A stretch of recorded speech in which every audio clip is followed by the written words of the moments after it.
You're on. Awesome. Hey. Hello. We're just Hello, going to wait. Linda. Hi. It's so good to have you, Markos. Thank you. Very happy to be here. So I am Linda Rotenberg. I'm the co-founder and CEO of Endeavour. And this is our third strategy session, what we're calling Endeavour Presents Leading Through Crisis. And I'm so happy that today we have one of our own, one of our earliest Endeavour entrepreneurs, Markos Galperin, who has created one of the most successful tech companies on the planet, MercadoLibre. So welcome, Markos. Thank you, Linda. Very happy to be here. Hello, everyone. So you are obviously well known in much of the Endeavour network. Obviously, the entire Latin American network knows you and looks up to you as a role model. But for those who are less familiar with your story, I wanted you to start by sharing the kind of early days of MercadoLibre and then also sharing your first Endeavour ISP experience. Okay. The selection panel for those who don't know. We started in, they were not quite selection panels in those days, but we started in 1999, just before the internet bubble crashed. I was doing my MBA at Stanford, and together with Hernan Casa and a group of friends and colleagues that were not, Hernan was doing the MBA with me, and a group of other friends who were not doing the MBA, we convinced to start. We were literally 5 people in a garage in Buenos Aires. We started, doing the eBay type of model in Latin America. Before we started, I did a survey with 20 colleagues at Stanford, asking them if this was going to work. And all of them Latin Americans, they all said it would never work in Latin America. At that time, peer-to-peer, we were like a peer-to-peer auction site. At that time, it only worked in the US, Germany, and Japan. So very different cultures to Latin America. So I think that everybody assumed that because of issues with trust, this was going to be a model that would work in Latin America. And e-commerce penetration, right? That was pretty low back then. Internet penetration was 3%, and e-commerce was 10% of that. So it was less than 1%. But I was able to convince a professor, a very famous professor at Stanford, who unfortunately passed away. His name was Jack McDonald, and he enabled me to drive one of our guest lecturers to the airport, and he was leading a private equity. There were no venture capital firms for Latin America in those days. He was leading a private equity firm that had done several investments in Latin America. His name is John Muse, and the firm was Hicks Muse, a Texan private equity firm. So I drove him to the airport. I told him what I thought about doing in Latin America, and he was very excited, and he said, I want to invest. And that's officially how we started. And you wanted to, so yeah, that was in 99. We graduated in June. And then I think I met you it was maybe October, November of 99. We were still in our garage in Buenos Aires, and you came over with Maria Eugenia Estensoro, your sister Becky, and you interviewed us. And one of the people with us in the founding group was my cousin Marcelo, who started talking and basically never stopped for and it's funny because I'm now doing Zoom interviews with all of our candidates coming through our international selection panels, and sometimes one of them will talk too much. I'm telling them, why don't you let your colleague say something? In your case, I said, you know what, bring your cousin's resume, but when you go talk to Chase Capital and the other, leave him home. So then you came back. So then you came back to my apartment. Yeah. Remember your second interview? Yeah, we had the second round was in your kitchen in an apartment in downtown Buenos Aires. I think it was like a Saturday morning or something like that. We went with Hernan, and that one went very well. And obviously we were competing with another group of entrepreneurs who were doing exactly the same model. And they were all from Harvard, we were all from Stanford. So there was a very big rivalry. Unfortunately, Endeavour picked us. I know I saw Alec Oxenford, and he still, says, I was so sad that Markos became, obviously, We picked well, and I went to Harvard, but I put my biases aside, and I knew you guys were the real deal. No, you've made us so proud, Markos, and we're going to get to that later. But one of the things we've asked, there are over 500 people who've signed up for this, and a lot of the Endeavour entrepreneurs and candidates have asked questions, and a number of them relate to obviously the crisis we're going through now with COVID-19. But one of the things I've loved about you is you went through the dot-com bubble in 2000. You then go public on the NASDAQ in 2008, like one of the last companies to go public, and now are, going through this. So I wanted to share a memory that I'm not sure if you remember. So speaking of wonderful people who passed away, one of my mentors, Peter Brook, who founded Advent International, one of the first international venture capitalists, who I basically stalked to be part of Endeavour, held a global advisory board at Advent's office in Boston. And I remember I made you come as an example of an Endeavour entrepreneur. And all of a sudden, we're having all these important people from around the globe, and Beto Sucupira of 3G and all this, and you disappear into the bathroom. And I'm like, what happened to Markos? So tell them, do you remember what happened that day? Oof, yeah, that was one of those very, very, very hard moments that you have. March 2000 or something? As entrepreneur, yeah, it was March 2000. You had asked me to go and give a speech to all the people who were funding or going to fund Endeavour worldwide. And it was in these beautiful offices in Boston, in the top floor in some beautiful building. And our round was falling apart. We had signed a term sheet with Goldman Sachs, who was going to be our lead investor for the second round. And they were committing $15 million at now I can't remember very well the valuation, but let's say $100 million valuation.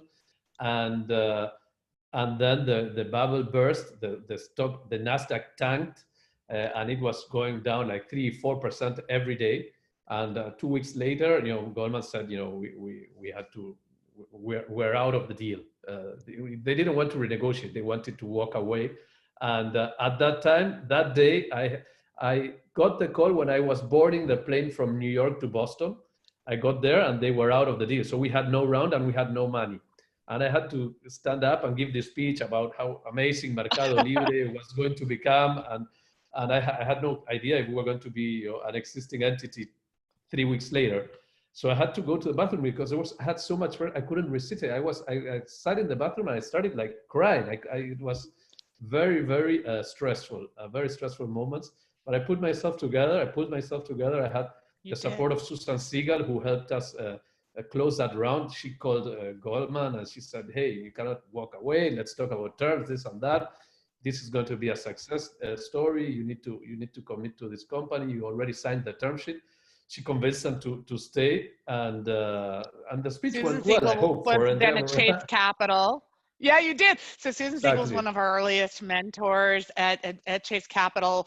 Co-invested, got Fred Wilson, who's obviously very famous now, was then at Flatiron Partners, now of course Union Square Ventures. But to do his first actually his second, because he had invested in Wences of Patagon.com. Exactly. But you were incredible, Markos. So you survived this. You survived, first of all, the speech. Sorry. I survived the speech. But then, if you will it will come. So you survived that. So talk about, then what's interesting is eBay takes a stake in MercadoLibre. It was what, like 19%, right? And then they want to buy the entire company, and you decide, no, you're going to end run them and go public. So talk us through that part of the journey. Yeah, well, that was after that, in 2001, eBay, which at the time, eBay, now people, it's amazing what happened there, but eBay at the time was like Amazon plus Facebook today. It was like the preeminent, technology company. eBay's media category was bigger than all of Amazon. So they came over to Latin America. They bought a company in Europe that had a subsidiary in Brazil, and they decided they were going to focus in Europe and partner with someone in Latin America. So they come over, they did a beauty contest again with our friends from Harvard and a couple of Brazilian companies, and they ended up choosing us, and they gave us their Brazilian subsidiary in exchange for 19.5% of MercadoLibre and a best practice sharing and a non-compete agreement for 5 years. And we got calls so from eBay, by the way. Your Endeavour seal of approval, that was one of the things. We have Bill Salmon on the line now, speaking of Harvard Business School, and he's doing a webinar, but even he was cheering you on. Yeah, yeah. So at the time in 2001, we said, okay, this is it. Now we are, and we had a great relationship with eBay, a great fit between the two companies. So we were literally for 5 years, they treated us like a subsidiary. But during that process, they had done the same thing with a Chinese company, EachNet, which was at the time bigger than Alibaba in China. And then after a few months, they went and they bought EachNet for something like $250 million, something like that. And then the following month, they came over to us and they said, hey, we bought EachNet and now we want to buy you guys. And we said, yeah, well, but we're going to be much bigger than EachNet. And they said, well, and they offered us $260 million, like $10 million more than what they had offered EachNet, which at the time was an amazing deal. We had, I don't know, $3 million of revenues. We were still trying to build the model. We had a great story, a great team, but we didn't have a business or much traction. But we had a lot of ambitions, and we said, we're going to be much bigger than EachNet, and just $10 million is not enough. And we walked away. And some of our shareholders wanted to literally kill us. Goldman Sachs, they were thinking of never entering the deal, as we said earlier, and then they had the chance of making money on their only internet investment that they were going to make money was going to be this one, and we walked away. I hope you called them up when MercadoLibre's market cap last year surpassed that of eBay's. I hope you called every one of them. No, I'm not. $30 billion plus later. I'm not vindicative in that way. No, I didn't. Actually, Goldman Sachs eventually ended helping us do the IPO, and they sold all their shares at the IPO. So that was another mistake probably for them. They exited at the IPO. But yeah, and then we had a lot of interactions with eBay. So the first time we said no, then there was a later on interaction that we had literally agreed to a deal with a price and everything, and eBay started, it was the beginning of this spiral of eBay losing the dominance with respect to Amazon, and they walked away. Even though everything was agreed upon, they just walked away. We were very surprised. Our shareholders were very surprised, and we said, okay, we will IPO next year, which was a long shot. It didn't look at the time that it was going to be feasible. And then Lehman went bankrupt, and all this, the financial crisis started, and we IPO'd in the middle of that. You were one of the last companies to go public that year. Yeah. So now we were in the roadshow, and I was listening to Nicolas Sekassi tell this the other day, and I remember we were with Nicolas doing the roadshow through the US, and we were like walking into one of the investors, Fidelity, let's say, and you had all the screens, and it was the Dow Jones down 400 points, the NASDAQ down, I don't know how much.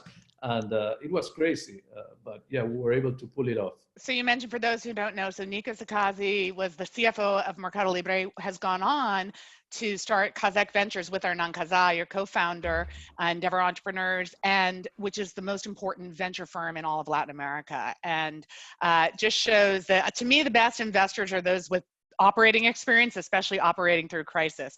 All right, so now people are curious. So you have Endeavour Entrepreneurs on the phone now.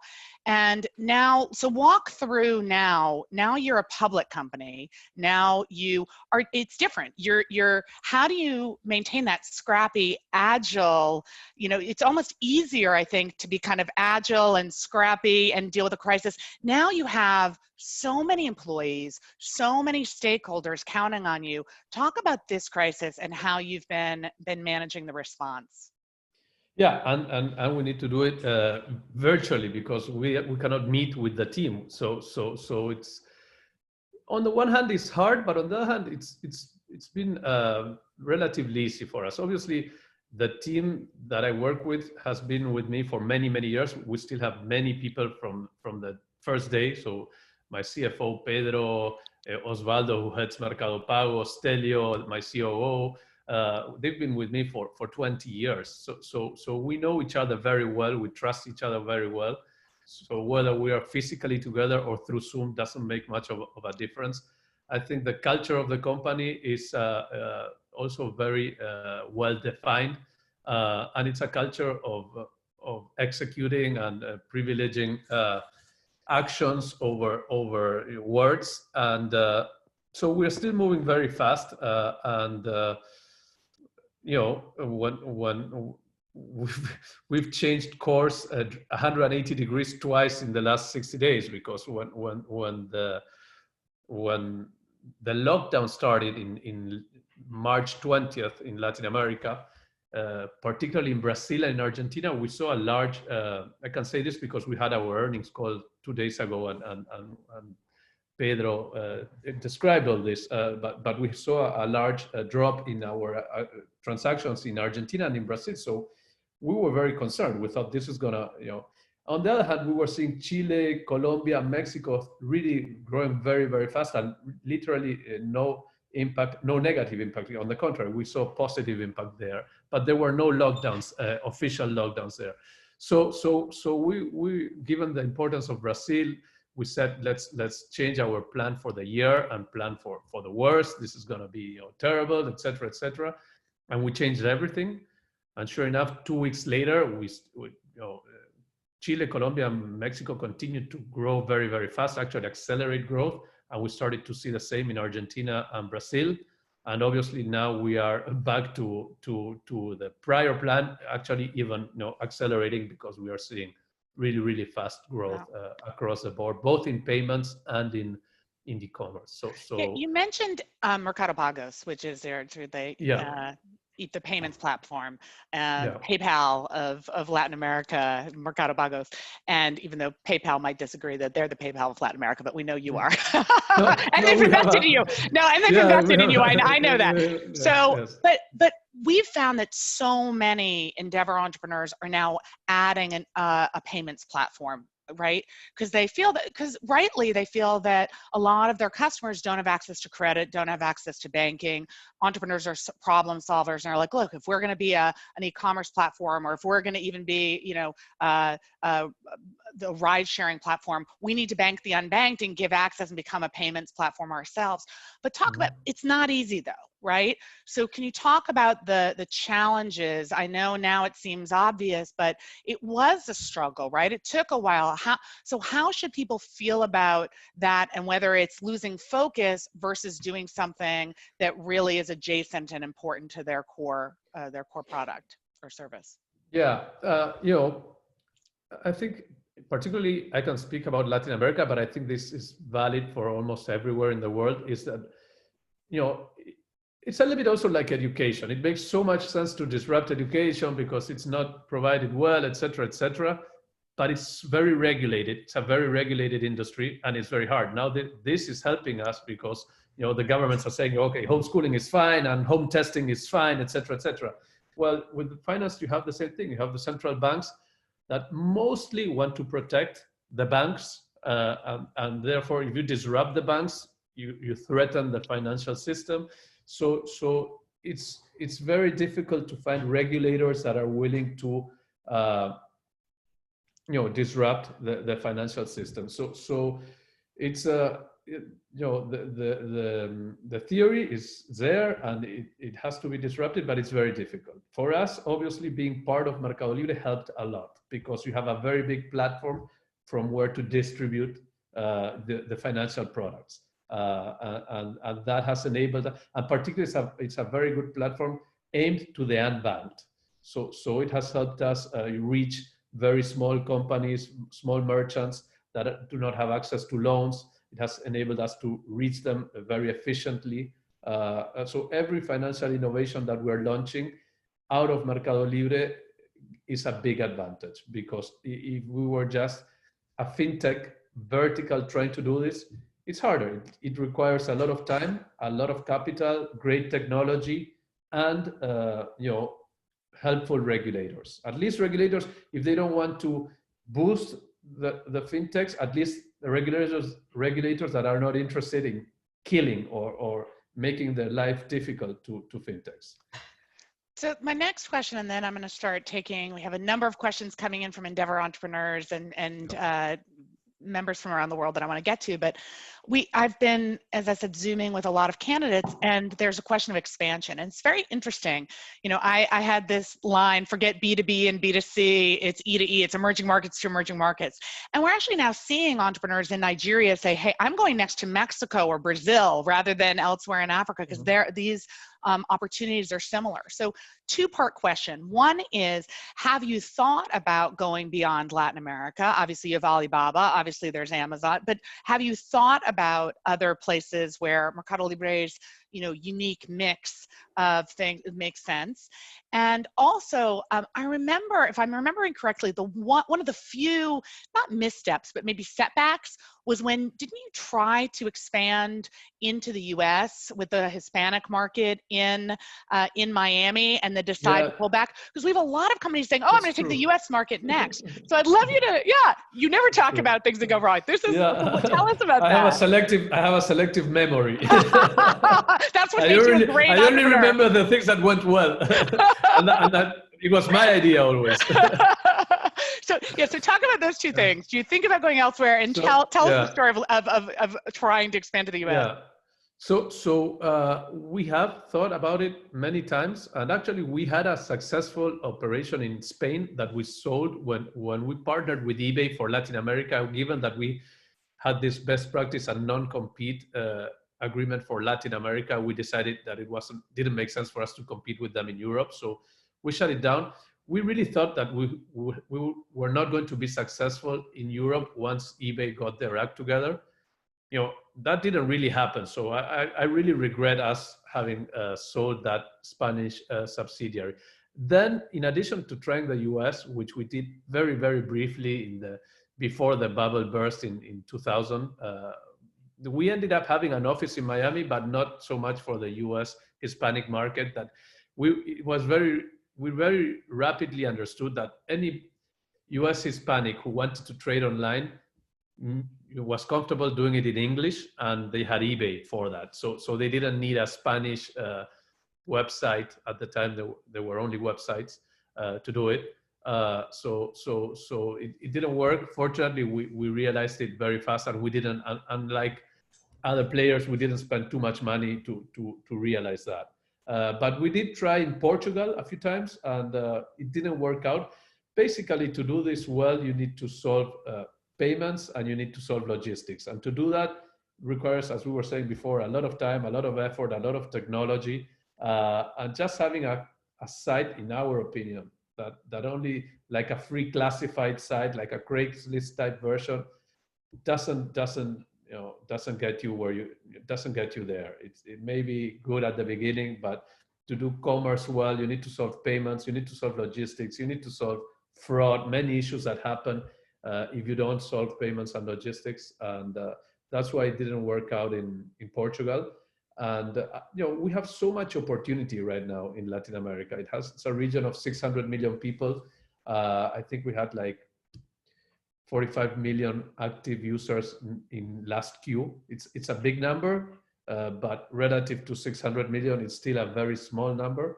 So we much rather do this very well in Latin America and try to get to 200, 300 million active users than go somewhere else.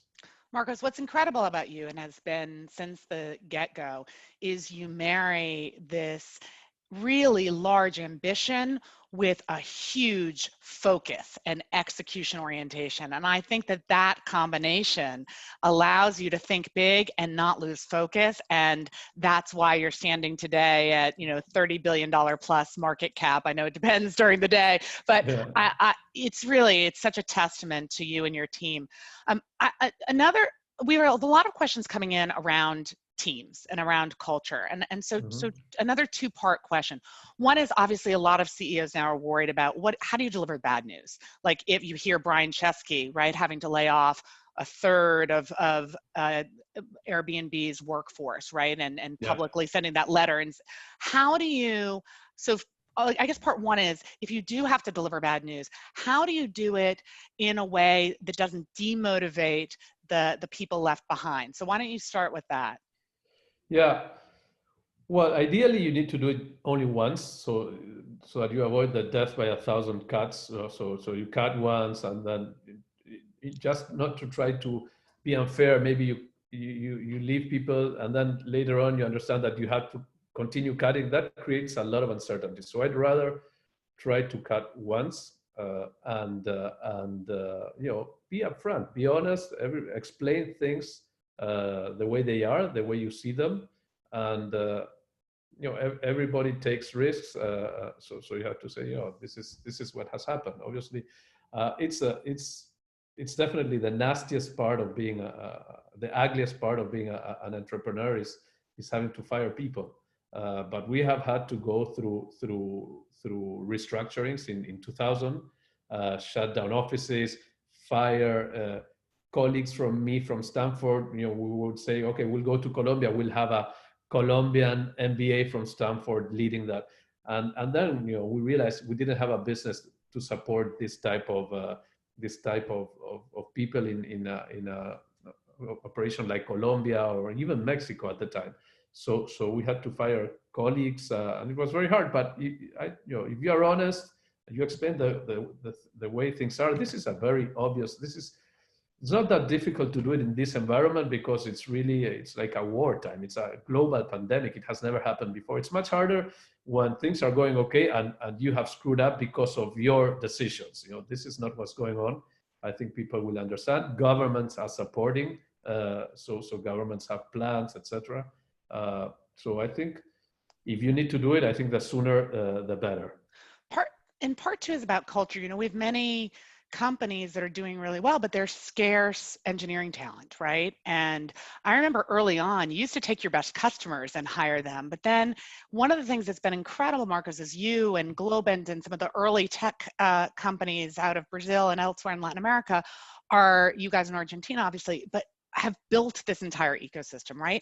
But then it's like, there's competition for scarce resources. And one of the stories you told me a couple of years ago that I just thought was amazing and a tribute to your culture is that Amazon came in, again, not eBay, but now Amazon saw you as the threat, and took up the entire Hotel Alvear Palace in Buenos Aires just to try to recruit away MercadoLibre employees. And I think not one left. So how do you talk about... A few left, but okay, not that many. Very few. Very few. Okay, fine. No, there is. Thank God. Everyone thought, oh my God, he's perfect. Good. All right, you're giving people hope. but how do you build a culture and an openness, and you want talent to see the ecosystem, and yet you need the talent too. So talk through that in places where the ecosystems, especially around engineering and tech talent, are still very young. Yeah, I think people, the more you can get people to love what you're doing, it's the easier it is to build the culture. And obviously to do that, you need to love what you're doing. And, we're seeing it now. I mean, with this pandemic and the lockdowns, etc., the service that we provide to people, people are loving us. I mean, people get... I'm in a small town in the middle of Uruguay right now, and I do all my purchases on Mercado. I never bought so much online in my life, and I'm thankful that I get everything I need. So we always said the way that we democratize commerce, we enable people who live far away from the large cities. In Latin America, retail has traditionally been very inefficient because Latin America, it's a little bit like Africa in the sense it's a huge geography. Each country is as big as all of Europe, and it has in the middle jungles and deserts and huge mountain ranges. So it's geographically a very difficult landscape to do retail efficiently. So typically in Latin America, if you didn't live in one of the 5 large cities, Mexico City, Sao Paulo, Rio, Santiago, Chile, Buenos Aires, you didn't have access to goods because you were not in the United States. You can live in a small town in Middle America and you have a strip mall with a Best Buy and a Walmart. You have access to goods. In Latin America, it has never been like that. So we enable commerce to everyone, and the same that is for the buyers, but we also do the same for sellers. We enable small sellers to have a huge audience, and they can for the first time compete with the large merchants. And we have always been saying this. And now in this pandemic, you really see it. You see how you change people. And now even the people who live in the large cities are in that situation. They cannot walk out to the shopping mall and buy stuff. And it's exactly the same with payments.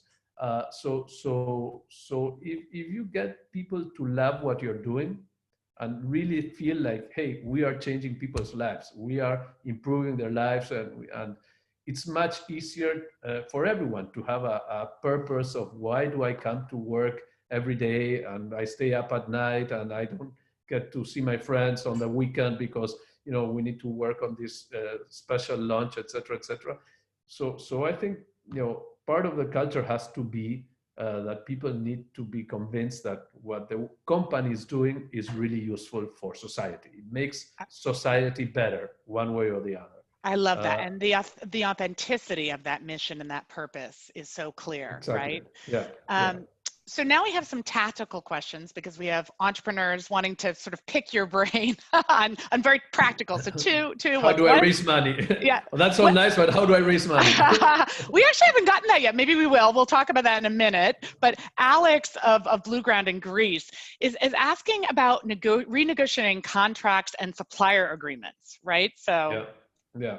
This is a time in history where everything can be renegotiated, from taxes to the government to if you are a company that is going under, you cannot pay taxes, to rents, to contracts with suppliers. So everything is renegotiable. I think you need to try and do the right thing at all point in time. So these are also the times when you see who does the right things and who doesn't, because then the world will continue. And it's hopefully maybe in 6 months, things will be much better. And if you didn't behave well, it will come back. But this is, if you are running out of cash and you have to fire 20 people or talk to your landlord and tell them, hey, I need a hand with the rents or whatever, this is the time to do it.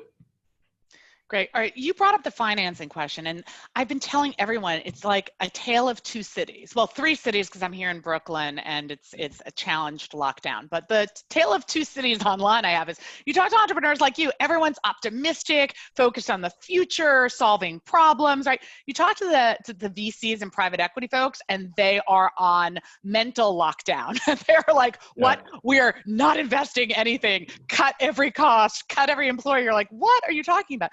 So for entrepreneurs that are where you were in 2000, they have a real solid foundation and belief in the future, and the numbers are growing, and yet the people who they were about to sign term sheets and they're getting scared. What advice do you have for them, or how do you convince people that actually now's the time to take the bet? And if you don't succeed, like what do you do to retool to be able to bootstrap through this? Definitely, this is definitely the time to invest in, and Airbnb, for example. Everybody wanted to invest in Airbnb. Silver Lake was able to do it, and I think they invested like $1 billion. And I'm pretty sure that in 3 years or 5 years, they will be extremely happy to have moved in this time. So there was a moment when everybody panicked and froze, and we did that. As I was saying earlier, we changed our plans. Now, our business is really thriving. We are growing, we are hiring, we're investing, and many companies are in the same situation. Obviously, in general, the scenario is a terrible scenario, but it's also a scenario that is accelerating all the changes that were happening gradually. So this is fast forward 5 years. Capitalism is a Darwinian system, and this is accelerating, Darwin's evolutionary process as well. So I think smart investors, and I was listening to Nicolas Sicassi the other day, and he's one of the smart investors. Smart investors are using this as an opportunity to get into the companies that they have always wanted to get, perhaps with a little bit less competition than in the past. And smart entrepreneurs need to hold on, survive, and convince investors to. I mean, I remember at the time when it happened to us in 2000, when in the famous speech in Advent's headquarters, what we got was a bridge loan. So we were able to bridge. We got a bridge loan that enabled us to pass this crisis. And then when kind of things, the market found a ground. It was, very, very much lower than the prior ground, but the market eventually found a ground. Investors felt comfortable by doing the round of financing. So maybe it's a bridge loan. You need to find creative ways to bridge this moment. But this is the moment when, all of the startups that were working in healthcare and in education, this is the best time ever. I mean, the regulators that had never, didn't have good reasons, even for fintech. I mean, we have always been trying to eliminate cash. There's never been a better moment to eliminate cash. Cash is, a way through which this pandemic spreads. So, this is a perfect moment for cashless payments. So, but regulators were never really that sure. So regulators are much more prone to enabling new technologies in this environment. So I think this is a perfect time if you're an entrepreneur to be aggressive, and it's a perfect opportunity, really. I couldn't agree more. And we've been saying to people in Silicon Valley for years, you guys don't get it. Like health tech, ed tech, ag tech, fintech, like this is where the growth is. This is not some sidelined, quote, impact investing, things that don't grow. No, this is entrepreneurs seeing real opportunities to solve problems at scale. And as you said, COVID-19 has just accelerated trends that were already happening. And there's so many entrepreneurs already poised to take advantage because they were already doing this. And just to give the entrepreneurs out there hope, Endeavour Catalyst, we are about to close our third fund. We're going to raise the $120 million. We had 60 of it raised as of December. So we've raised literally half the fund during this period. It's incredible. Yeah. And we're seeing more co-invest. Now, we can't take the lead by definition. We're rules-based and we have to follow lead investors, as you know, as an investor. But we are seeing more great deals happening than ever before. I've never been, I agree with you. Now is the time to get in like that Silver Lake, because now the opportunities are real, but others are scared. So I couldn't agree with you more. A fun question that came in that I laughed at is from Obi. It's actually a candidate coming through Nigeria who asked if you thought the board of directors has been a critical partner in crisis, or whether, you're mostly just depending on the team and basically board members, I'm a board member of other companies, are useless. So, no. He was nicer about it. That's my. Boards can be useless. If you have a board that you think is useless, you should change it. Boards I did that. Very, very no, I have useful. a great board now. I've always had a great board. When we were a private company, we had some shareholders that were a pain in the neck and wanted to shut us down, etc. All the stories but we've kept the best. We've got rid of the ones that were not great, and we have a great board. It has been helping us a lot, and we have a board that combines people from Silicon Valley, people from New York, people from Latin America, people from the finance industry. People that I trust and I like. There's a lot of trust between management and the board. I think that is very important. It's not like, okay, you get, in my opinion, you get, these CVs. I don't like to have in the board people I don't know and I don't trust. I like to have people I trust because it creates an ambience that I think then is very useful, particularly when you're running a company that is competing with very powerful companies like the ones we are competing with, that is operating all over Latin America, that needs to act very rapidly and changes. The environment changes all the time. So I think you need a board that is supportive and that is smart. That's great. I totally agree on trust. And I have to thank you because you started competing not just with eBay and Amazon and PayPal and Alibaba, that wasn't enough, but also with Facebook. Javi Olivan had to step down from your board, and he gets one outside board and just joined Endeavour's board, and it's been amazing. Oh, really? Oh my God, he's been great. So I have to thank you for the gift of Javi as a board member. Javi is a great board member. He's one of those people, he understands the world, he understands technology, he understands the US. Very nice guy. Wonderful guy. It's a perfect board member. Yes. Good for you. Good for Endeavour. Great for Endeavour. So I want to just turn, one of the things we talk about in Endeavour is not only high impact, meaning high growth and everything, really, Markos, you defined, you're the epitome of what we call our big bubbles. And not big bubbles in the sense that things overvalued and pop, but big bubbles in the people who inspire and mentor and invest in the next generation. And we talk about paying it forward. And I was so thrilled and not surprised, but honored that you received one of the first Linda's Awards that our board Yes. created. And my husband, Bruce, they were like, there's the Oscars, there's the Tonys, we need the Lindas. But it was really meant to honor entrepreneurs who not only create great lasting companies, as you've clearly done, but who contribute back and pay it forward. And you have supported Endeavour Argentina. You are the vice chair of the board in Endeavour Argentina. You gave them our home, our permanent home. You've reinvested through Catalyst and through other venture firms like Kazek. I'd love you to talk a little bit about how you see entrepreneurs, paying it forward in normal times and also during this time of crisis. Yeah, I think obviously when things go well, it's easier. And I think it's a little bit as we were saying before about culture. I've always felt very much aligned with Endeavor's mission. I really feel that what Endeavor is doing is very important, and it's.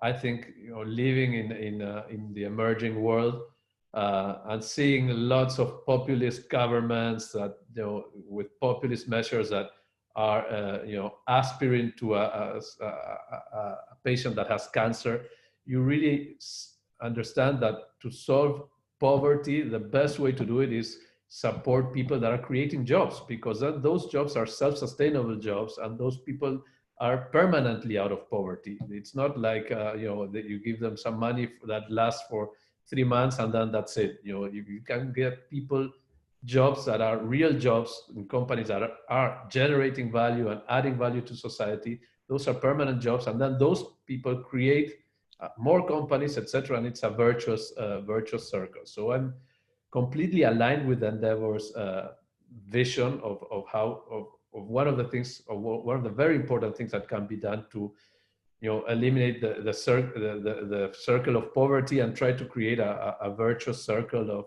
of progress. And therefore, for me, it's quite easy to support Endeavor because it makes me feel well. It's something that I want to do, and I see it has an impact, and I see that it's real, and it's quite easy. And I think Endeavor has to, when we're doing the selection panels, etc., focus on entrepreneurs that are also have this vision. Not only maybe will be successful entrepreneurs, but will be generating value to society and therefore to Endeavor. And if we are successful at selecting these entrepreneurs, then it's relatively easy to Endeavor never had to come to me and ask for money. Actually, you can ask how the donations happen, but it was the other way around. I said, hey, I'm doing great. I want to give back because it makes me feel well, and I think it's going to have an impact in the country where I live, in the city where I live, in the society that my kids go to school, and I want this society to do better, to progress. So I think hopefully many of the entrepreneurs that are listening to us feel that way as well, and if they're lucky enough to do well, will give back in one way, hopefully with money or shares. And if they are not lucky enough to do well, they will give back in another way, with time and with effort. And there are many ways you can support Endeavor. Well, you should know your story has inspired so many entrepreneurs from around the world. I think to give time and to give money and reinvest faster than they otherwise would have, right? Because I think sometimes people, it's so easy to say, well, I'm so busy now. And you've been building and continue to build this incredible company, and yet also give of your time, give of yourself, give of your success. It's extraordinary, and you should just know. And it's good, there's now competition. They're like, how much should Markos give? I want to give more. I'm like, this is a good competition. That's great. That's great. I love it. But Reid Hoffman, who's a good friend of ours and a board member as well, has said this is a time when you see the heroes and the villains emerge. I mean, you are clearly such a hero, but I guess what happens about the people who disappoint you? Like, what have you seen? I mean, I guess people want to see what's giving you hope. A lot of questions are coming in, but also, what do you do about those situations or people who are disappointing you right now? Yeah. Listen, I have a long memory. The people that work with me always know that. But I try to look forward. I'm a person who really, I don't enjoy looking at the past and say, hey, this guy did this. I like to look forward. Obviously, I have a long memory. I don't forget about the people who disappointed me or who didn't act, in the ways that I think are the right ways to act. But I try not to lose too much time trying to focus on those things. There's so many things to do. The world is such a complex world. There's so many people in this world that I try not to focus or spend time in the people that are not worth it. And perhaps that's the worst thing that can happen to them. I don't spend time, or I try not to focus my energy in the people that disappoint me, or the people that I think are people that are not worth spending time or energy. I try to move forward. Obviously, I never forget, but I really think about other things and I try to move forward. I really think being optimistic has to be, I mean, I feel the same way. And I feel like if you're going to be an entrepreneur, you have to think forward, you have to be optimistic, or you get stuck. So I love that. I hope so many people are listening, Markos, from around the world. They're taking so much inspiration. This is great. I guess a question, people are talking about the future of e-commerce. People are talking online here about what you see about last mile logistics and delivery. Talk about, whether this is what you're doing at MercadoLibre, or if you were to start another company now, what do you think are the trends? People are very curious to hear your thoughts on where is the future going? Well, I think the future is what's happening in China. I see a lot of streaming in e-commerce there right now. That's something that we haven't yet experimented with in Latin America, but it's starting to happen. But I think digital payments and digital money, again, already very prevalent in China, not that prevalent in Latin America, but growing really, really fast. We are seeing tremendous growth in our digital payments platforms. So yeah, and obviously logistics and last mile, you mentioned, this is very hard. It's one of the things that I'm proudest of. What we've done in the last 5 years is a logistics network we're building in all of Latin America. As I was saying before, it's a very complicated geography because of the very large areas and the geographic nature of Latin America. And we're building an amazing logistics network all over Brazil, all over Mexico. So I'm very proud of that. It's very complicated. It requires a lot of hardware, it requires a lot of software, and it requires a lot of capable people, and obviously capital and time. But that is something that is absolutely key for e-commerce, and I think it's something that we're doing very well. Interesting. So I know you don't like. Interestingly, for us, I mean, if you asked me 5 years ago, hey, you need to build a logistics network all over Latin America, it's the same as if you ask me today, hey, you need to build a fleet of nuclear submarines. I mean, we had no idea how to do this. I mean, we were a technology company. We didn't touch anything. For us, it's all about code. It's no material assets. And now here we are 5 years later with fulfillment centers and distribution centers and service centers and conveyor belts and millions and millions of packages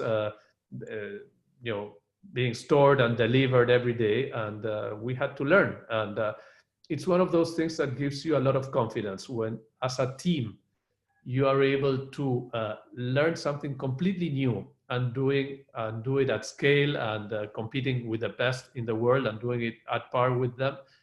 You started to think, hey, we can deal almost with everything, because we have been able to learn a completely new skill for us, and we have been able to do it very well and at scale and at par with the best in the world. So maybe we can learn everything. So as a company, I think that's probably, there are two times in our history when you say, okay, we're going to be fine. What the first time was when we finally broke even. We got to profitability. It took us 6 years to get to profitability, and we said, okay, we will be a company that will make it. Now we're a self-sustainable entity, and this is the second time when you say, hey, we are able to learn new skills. So whatever happens to the world, we basically today we are democratizing commerce and payments, and I think we're going to do that for many decades.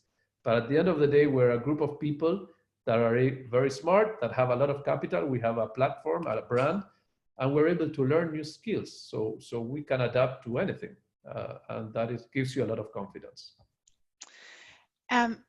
So what your confidence is so inspiring and deserved, but I guess people want to know what keeps you up at night. Is there anything that makes you worried? Obviously, we are the largest e-commerce and payments platform in Latin America. We compete with Amazon. Anybody who competes with Amazon and sleeps well at night is probably irresponsible or whatever they are taking to sleep at night. They should give me the recipe. But obviously, Amazon is a company we admire enormously, but they are relentless. They have a lot of capital. They are very aggressive. They are very long-term thinkers, and having to compete with them definitely is a huge challenge, which I have always, and myself and the team we have always taken it as a privilege, because as we say, if you are going to play tennis, you want to play against Federer or Nadal, and so having to compete with Amazon for us is the equivalent of doing that, and it's an honor to be competing with them. And so far, so good. Do you think emerging market entrepreneurs actually have somewhat of a leg up in terms of crisis and chaos is the norm? I think we're so shocked in the US that the stability of our system, whether it's our political system has not been as strong, our healthcare system has not been as strong, our financial system has not been as strong as we just assumed. I mean, without getting into the details of politics, the region of Latin America and most Endeavor countries, there's always instability, right? There's not that trust in institutions. So is that something that oddly is or will help entrepreneurs coming out of these emerging and growth markets, do you think? I think in many aspects it helps. I think the good companies have learned to deal with this type of environments as well. It's not like you take Amazon from the US and they don't understand how to operate, in Southeast Asia or in India or in Latin America. They do. They understand. They have learned how to operate in different environments. But in general, I think it helps the fact that everything in emerging markets, or not everything, but many things are chaotic, and building a business is chaotic. So you are kind of used to uncertainty. You're used to risk. You're used to saying, hey, we need to do this. I don't know if it's going to work out or not, but this is a direction that we need to go to. So that, I think, is one of the reasons why Argentina has produced many good entrepreneurs. On the other hand, it tends to short-term thinking when everything is very chaotic. I think many Argentine entrepreneurs are, at the first moment they see an exit, they sell, because who knows what's going to happen next. So I think the great companies and the great brands are built, in many, many, many decades of hard work. And when everything is chaotic, it's very hard to do that. Mm. So what do you wish you had known 20 years ago that you know now, just to give a piece of advice to entrepreneurs that are earlier on in their journey? That's a difficult one. What do I wish? I mean, I think the advice would be, and it's not that I didn't know it then. What I didn't know then is that I wish I would have known is you will survive. So I would have been able to sleep better many, many, many nights, many sleepless nights. But the reason why we survived is we were always willing to take risks, doing things different to everyone else. If you try to follow other people, generally it's hard to succeed. You have to take risks and you have to invent your way into whatever you're doing. If you look at MercadoLibre, yes, it resembles eBay, a little bit PayPal, a little bit Amazon, a little bit, but we're different to everyone. We invented our company, and we invented our solutions. So you need to take risks. You need a team. You need a great team. We have an amazing team. A team that you get along well with, that you have fun in addition to work. So it has to be fun. At the end of the day, it's all about the journey. You never get there. It's never about the destination, and you're going to have great peaks but terrible troughs, and you need to stay calm when the things are bad, and you need to stay calm when things are well. When things are going great, hopefully you don't let that go into your head, and when things are very, very bad, you don't let that go into your heart, and you stay kind of balanced and have fun along the way with your team, that they will support you. And then technology is key. I would say you need to have great technical knowledge for whatever you're doing, because software is eating the world, and it's going to continue eating the world. And building and growing and maintaining a great technology team is very hard. So you need to focus on that from day zero. It's not like you can outsource. I love Globant, and as you know, until very recently I was a board member, but you cannot outsource technology to someone else. If you're a technology company, you need to have that in your DNA. Yeah, well, Globant helps the non-tech companies exactly. who do need the help. Exactly. But, as a lot of female entrepreneurs, female CEOs, myself included, get asked a question all the time about work-life balance.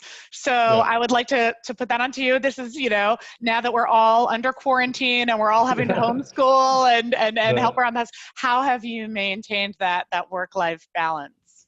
No, for me, it's never been difficult. And by the way, I shouldn't say balance. I hate that. Work-life integration. Balance is a terrible word. Because balance implies that work goes against life and vice versa. And for me, it's my life is obviously MercadoLibre is part of my life, and for my wife, MercadoLibre is part of her life, and for my kids, it's the same. So obviously, as I always say, I have 3 kids, and MercadoLibre, that was my first kid, because we started MercadoLibre and then my kids, and we raised them with my wife. And so for me, it's very easy. I don't see them one against the other, or much on the contrary. And my friends, I admire what I've done with MercadoLibre and always want me to tell them things about MercadoLibre. And it's not like if I'm with my friends, I cannot talk about MercadoLibre or vice versa. So I don't. For me, it's almost natural.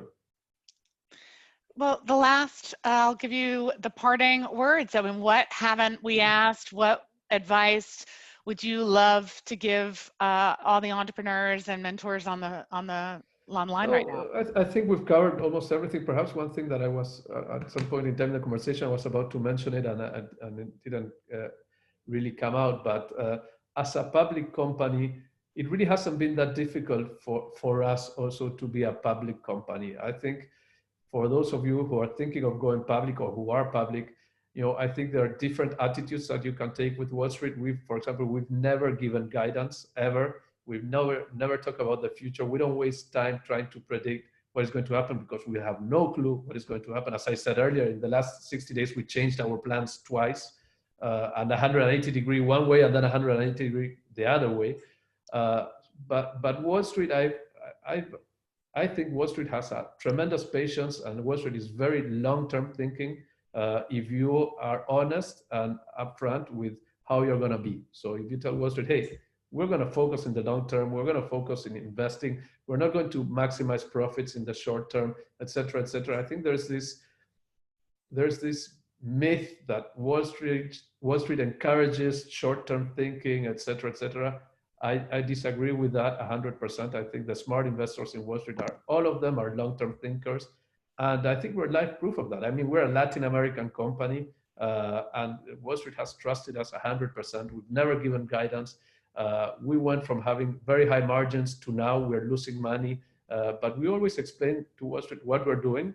And the market has been very patient with us and willing to actually pushing us to take risks and go for disrupting industries and growth. So I think that I'm very much in favor of going public and Wall Street investors. I don't think they encourage short-term thinking at all.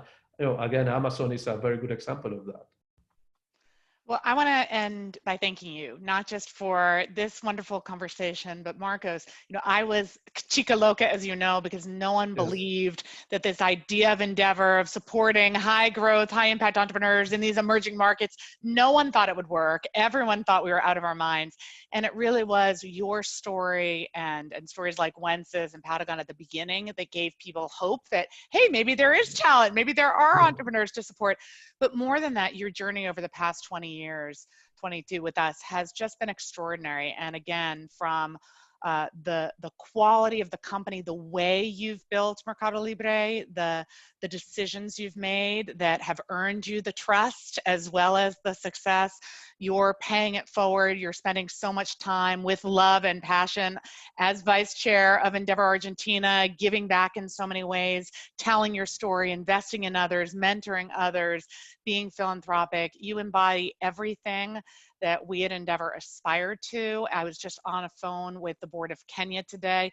They want to find their MercadoLibre. Same with Indonesia. I mean, it's just, you've inspired so many people, not only in Latin America, but around the world. And for that, I am just, so grateful. So, mwah. Thank you. Thank you. My pleasure. Thank you, Linda, for the questions and your time. And thanks everyone for the questions. And I hope this was useful for everyone. And I hope everyone stays healthy and well, and that we overcome this crisis as soon as possible. Thank you very much. My pleasure. Bye-bye.